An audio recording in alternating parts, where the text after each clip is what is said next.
बिस्मिल्लाहिर्रहमानिर्रहीम।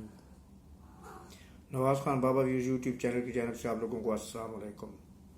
हमें उम्मीद है कि आप सब लोग बखैर आफियत भी होंगे और खुश खुरम भी होंगे, और हमारी दुआ है कि अल्लाह ताला हमेशा आपकी खुशियाँ बरकरार रखे और उनमें मज़ीद इजाफ़ा फरमाए और आप हमेशा खुश खुरम ज़िंदगी गुजारें, आमीन। वीडियो में आगे बढ़ने से पहले हमेशा की तरह हमारी आपसे इल्तिमास है कि आप हमारे चैनल को सब्सक्राइब करें, बेल आइकन के बटन को दबाना ना भूलें ताकि हमारी हर आने वाले वीडियो का नोटिफिकेशन बार वक्त आप तक पहुँचता रहे। और कमेंट बॉक्स में जाकर अपनी राय का इजहार ज़रूर करें। हमारी कोशिश होती है कि कमेंट्स का जवाब फर्दर सबको दिया जाए, और साथ ही साथ आपके कमेंट्स की रोशनी में हम अपनी इस्लाह करने की भी कोशिश करते हैं, अपने प्रोग्राम में बेहतरी लाने की कोशिश करते हैं। शुक्रिया। तो चलते हैं मेन वीडियो की जानिब। हमारे आज के मौज़ूआत हैं अमेरिका में जो इंक्वायरी कमेटी एक बनी है उनकी कांग्रेस की, उसमें डोनाल्ड डू की शिरकत और उन्होंने सवालात के क्या जवाब दिए और इमरान खान को उनसे कितना फ़ायदा पहुंचा। दूसरा, इमरान खान साहब ने जो ख्वाहिश का इजहार किया है कि उन्हें पाकिस्तान से बाहर भेज दिया जाए, वो किस मुल्क में वापस बाहर जाना चाहते हैं और उनकी ख्वाहिश के ऊपर क्या अमल दरामद किया जा रहा है या करने की कोशिश की जा रही है। और तीसरा, अली अमीन गंडापुर, उनके बारे में दो खबरें हैं। एक खबर तो यह है कि रावलपिंडी की एक अदालत ने उनके खिलाफ वारंट गिरफ्तारी जारी कर दिए हैं, और दूसरी खबर यह है कि उन्होंने खुलेआम लोगों को कहा है कि बल्ला उठाओ और जो भी रिश्वत लेता है, जो भी कोई गलत काम करता है या लोगों को तंग करता है, उसका सर फाड़ दो। ये है हमारी एक सूबे की हुकूमत का रवैया, ये है कानून की अमलदारी। इनके ऊपर बात करते हैं। तो चलते हैं सबसे पहले हम डोनाल्ड डू की तरफ। आपको पता होगा कि इमरान खान साहब ने सैफर का जो मामला है उसमें बार बार डोनाल्ड डू का नाम लिया था, और उन्होंने ये कहा था कि अमेरिकन साइफर जो है, ये जो ख़त है धमकी आमेज़, ये डोनाल्ड डू की जानिब से लिखा गया है, और डोनाल्ड डू ने पाकिस्तान को धमकी दी है, पाकिस्तान के एस्टेब्लिशमेंट को धमकी दी है कि वो इमरान खान साहब की हुकूमत को ख़त्म करें, वरना पाकिस्तान के लिए बहुत मुश्किलात पैदा कर दी जाएंगी। और भी बड़ी बातें उन्होंने कही थी। आपको याद होगा कि जब इनके ख़िलाफ़ तहरीक अदम-ए-एतमाद पेश की गई थी तो उससे पहले ये ख़त लहरा कर अपने हक़ में लोगों को अपने हक़ में उनकी राय को बदलने की कोशिश कर रहे थे, और उन्होंने एक बयानिया बनाया था जो कि सरासर अमेरिका के ख़िलाफ़ था। तो आज डोनाल्ड डू ने कमेटी में पेश होकर इमरान खान के बयानिया के बख्शे उधेड़ दिए, और उन्होंने वहाँ पर वाज़ेह तौर पर कहा कि इमरान खान झूठा है और उनके इन बयानात की कोई हकीकत नहीं है कि अमेरिका ने जो है ना वो इमरान खान के बारे में ये ख़त भेजा कि इस रजीम में चेंज लाई जाए, वरना पाकिस्तान के लिए हालात मुश्किल बना दिए जाएंगे। तो उन्होंने उस बयाने की भी नफ़ी कर दी, और साथ ही उन्होंने कहा कि उन्होंने जो कुछ कहा है वो भी झूठ है, और इमरान खान खुद भी बज़ात खुद बहुत ही झूठा इंसान है। बहुत ही हंगामा खेज इजलास था, क्योंकि ज़ाहिर है कि इमरान खान साहब ने अपने लॉबियस्ट वहाँ पर जो है ना वो ख़रीदे हैं, हायर किए हैं। हायर करना ख़रीदने कहा जाता है, और क्या कहा जाएगा, लाखों डॉलर खर्च करके वहाँ पर अपनी लॉबिंग की है। और ये वही इमरान खान साहब हैं जो कौम को अमेरिका और मगरबी ममालिक के ख़िलाफ़ बयानिया बनाने में जो है अपनी पूरी महारत का इस्तेमाल किया था इन्होंने अपने बयानिया बनाने में अमेरिका के ख़िलाफ़। और उसके बाद इमरान साहब, ये वही इमरान खान साहब हैं जो जाकर अमेरिका के गोल्डन गिट्टू में बैठ गए हैं, और वहाँ पर और उन्होंने उस बयाने को इतना ज़्यादा आगे बढ़ाया और ये ज़ाहिर किया कि जैसे अमेरिका से बड़ा दुश्मन तो उनका कोई है ही नहीं, और उनसे बड़ा दुश्मन अमेरिका के लिए कोई है ही नहीं। वो जिससे पंजाबी में कहते हैं ना, इट कुत्ते दा वायर, तो इन्होंने ऐसे ज़हर किया था। लेकिन दूसरी तरफ वही अमेरिका को राम करने के लिए, अमेरिका को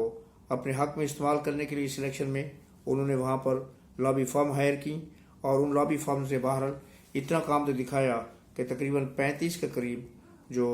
अरकान हैं उनके पार्लियामेंट के पार्लियामेंटेरियन जो हैं सेनेटर्स हैं, उन्होंने एक करारदाद पेश की अपनी उसमें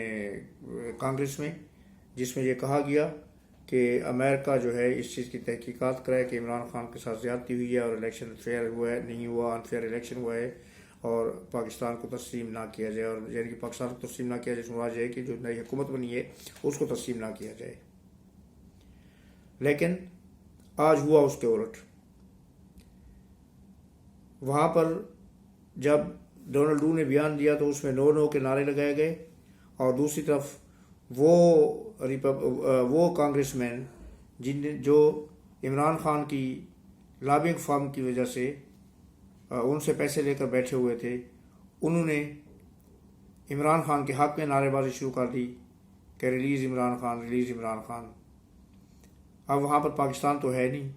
कि आप जो भी तूफ़ान बदतमीज़ी में चाहें पार्लियामेंट के अंदर, असम्बली के अंदर, उसमें आपको छूट होगी। तो वहाँ पर स्पीकर जो है उन्होंने अहकाम दिए कि ये जो नारेबाजी हो रही है इसमें जो रिलीज़ इमरान खान के नारे लगाए जा रहे हैं, इन लोगों को उठाकर बाहर फेंक दिया जाए, और उनको अहकाम दिए गए कि वो हाल से बाहर चले जाएं। तो इमरान खान साहब को ये नतीजा जब मिला उसका कि इतने पैसे भी खर्च हुए, तो जिसको कहते हैं ना कि खाया पिया कुछ नहीं गिलास तोड़ा बाहर आने का, तो वो मुहावरा बिल्कुल इमरान खान के ऊपर फिट आया और पैसे इन्होंने खर्च किए मगर इनको हाथ से वसूल कुछ नहीं हुआ। दूसरी खबर बहुत बड़ी खबर है, ये वैसे तो काफ़ी अरसे से ये खबर आहिस्ता आहिस्ता जो है वो सर्कल कर रही थी कुछ हल्कों में, मगर अब ये पूरे ज़ोर शोर और पूरी आबोताब के साथ जो है वो गर्दिश में है पाकिस्तान में। आपको पता है कि कल चीफ ऑफ आर्मी स्टाफ सऊदी अरब के दौरे पर भी गए और वहाँ पर उन्होंने MBS से भी मुलाकात की। तो ख़बर ये है कि वहाँ पर एक फार्मूला तय किया गया है कि इमरान खान साहब को सऊदी अरेबिया भेज दिया जाए, मगर इमरान खान साहब अपना मुतालबा कर रहे हैं कि उनको अमेरिका या बरतानिया भेजा जाए, क्योंकि वहाँ पर वो अपने आप को ज़्यादा कंफर्टेबल महसूस करते हैं। लेकिन उनको टक्का सा जवाब दे दिया गया एस्टेब्लिशमेंट की जानिब से कि नहीं, अगर भेजा जाएगा तो आपको सऊदी अरेबिया भेजा जाएगा, जिद्दा भेजा जाएगा, जहाँ पर नवाज शरीफ साहब को भी भेजा गया था, और वहाँ पर जाके आप अल्लाह अल्लाह करें। अब इसमें हिकमत क्या है एस्टेब्लिशमेंट की या रियासत पाकिस्तान की? हिकमत ये है कि सऊदी अरेबिया में अगर ये जाएंगे तो इनकी ज़बानबंदी होगी, इनको सियासी सरगर्मियों की इजाज़त नहीं होगी और इन्हें वहाँ पर खामोशी से बैठना पड़ेगा, जैसे नवाज शरीफ साहब और शहबाज शरीफ साहब ने कुछ अर्सा वहाँ पर गुजारा था। जबकि UK और अमेरिका में जाकर ये मुल्क के ख़िलाफ़, पाकिस्तान के ख़िलाफ़ दोबारा नए सिरे से अपनी रेशा दबाने में मसरूफ़ हो जाएंगे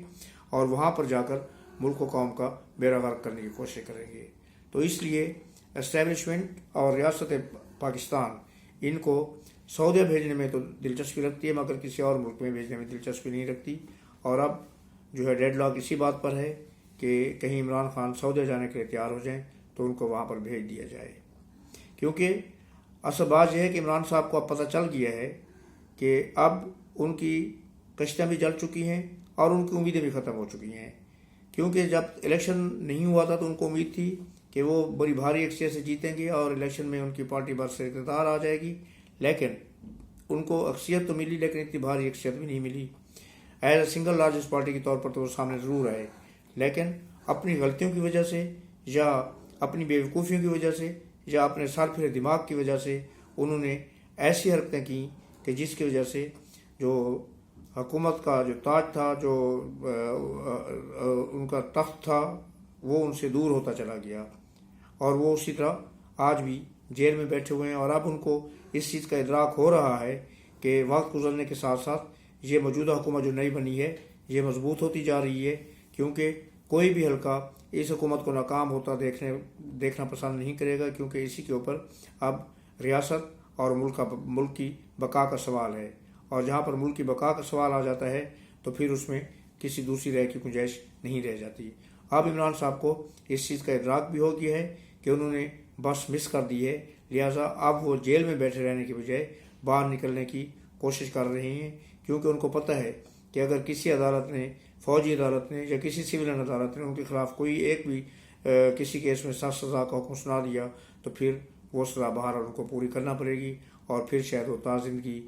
جیل سے باہر نہ آ سکیں، کیونکہ ویسے تو زندگی ظاہر کہ اللہ تعالیٰ کے اختیار میں ہے، مگر عمر کا تقاضا اب یہی ہے کہ یہ 4-5 سال تک جیل کی سعودتیں برداشت نہیں کر سکتے۔ تو اس لیے ان کی کوشش یہ ہے کہ ان کو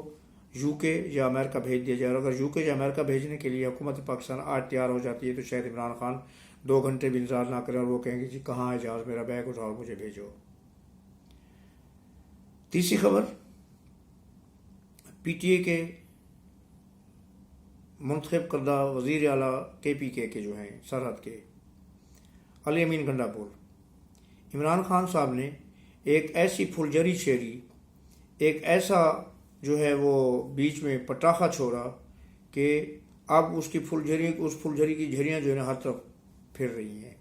آپ کو پتہ ہے کہ علی امین گنڈا پور کے اوپر کافی سیریس چارجز اور کیسز تھے، عمران خان نے پھر بھی ان کو وزیر اعلیٰ منتخب کر دیا، نامزد کر دیا۔ اس کی وجہ یہ ہے کہ شاید عمران صاحب حکومت کے ساتھ اور اسٹیبلشمنٹ کے ساتھ لڑائی لڑنا چاہتے ہیں، جبکہ در پردہ وہ ان کے ساتھ ہاتھ جوڑ کر معافیاں بھی مانگ رہے ہیں، مگر بظاہر لوگوں کے سامنے وہ ایک جھگڑا کھڑا کرنا چاہتے ہیں۔ تو اب ہوا یہ ہے کہ علی امین گنڈا پور صاحب کے غیر حاضری کی وجہ سے عدالتوں میں جو ان کے اوپر کیسز چل رہے ہیں پنجاب کے علاقے میں، پنجاب کے عدالتوں میں، جج صاحب نے ان کے خلاف بلا ضمانت بلا ضمانت وارنٹ جاری کر دیے ہیں۔ اور دوسری طرف علی امین گنڈا پور صاحب نے ایک نیا شوشہ شروع کیا ہے کہ قانون کو اپنے ہاتھ میں لو، کہ اگر کوئی یہاں پر آپ سے رشوت مانگتا ہے، کوئی سرکاری افسر آپ کو تنگ کرتا ہے تو اس کا سر پھاڑ دو۔ دوسرے الفاظ میں، ایک تو اپنے صوبے میں انارکی پھیلائی جائے گی، اور بہرحال صوبے کچھ بھی ہوں، ہوتے تو یہ ایک ہی اکائی کے اندر آتے ہیں نا، اکائی تو وفاق کے اندر ہی ہے ساری، ان کی چاروں کے چاروں صوبے وفاق کے اندر ہی آتے ہیں، تو اکائی کا سرچشمہ تو وفاق ہی ہے، وفاقی حکومت ہی ہے۔ تو اگر اس طرح کی انارکی ایک صوبے میں پیدا ہوتی ہے تو اس سے وفاق کو بھی بہرحال نقصان پہنچے گا، اور جب اس فتنے کی بیخ کرنے کی کوشش کی جائے گی تو پھر خون خرابہ ہونے کا اندیشہ اور خدشہ بڑھ جائے گا، اور یہی پی ٹی اے کی روش ہے، اور یہی پی ٹی اے کی خواہش ہے، اور یہی پی ٹی اے کے بانی کی خواہش ہے۔ تو انہوں نے اس معاملے میں علی امین گنڈا پور کو آگے کر دیا ہے، لیکن ان کو یہ یاد رکھنا چاہیے کہ اگر اس طرح کی کوئی نوبت آئی تو ان کے لیے تو پہلے بھی معافی کی گنجائش بہت کم ہے، اس کے بعد بالکل ہی نہیں ہوگی۔ اور علی امین گنڈا پور صاحب جو ہے نا وہ کوئی اتنے بڑے قاد آور شخصیت نہیں ہیں کہ وہ عمران صاحب کی طرح کافی عرصے تک ان چیزوں سے اپنی جان چھڑاتے رہیں گے، جیسے عمران صاحب کے ساتھ ہوتا رہا، ان کو عدالتیں ریلیف پر ریلیف دیتی رہی ماضی میں۔ تو علی امین گنڈا پور کے ساتھ ایسا کچھ نہیں ہوگا، ان کو صرف پشاور کی عدالتیں تو ریلیف دے سکیں گی، لیکن مرکز میں، پنجاب میں، سندھ میں، بلوچستان میں ان کو کسی قسم کا ریلیف ملنے کی کوئی امید نہیں ہے، کیونکہ وہاں پر ان کے کیسوں کو میرٹ کے مطابق دیکھا جائے گا، اور ان کے خلاف جو بھی میرٹ بنتا ہوگا اسی طرح ان کے خلاف کارروائی کی جائے گی، اور ان کی گلو خلاصی آسانی سے نہیں ہوگی۔ لیکن بہرحال ابھی ہم دیکھتے ہیں آگے کہ کیا ہوتا ہے اور ان چیزوں کا کیا نتیجہ سامنے آتا ہے۔ اس وقت تک کے لیے اگلے ویلاگ میں جب تک میں آپ کی خدمت میں حاضر ہوتا ہوں اس وقت تک کے لیے مجھے اجازت دیجیے گا۔ اللہ حافظ، اللہ نگہبان، اللہ آپ کا حامی و ناصر ہو۔ السلام علیکم اور شکریہ۔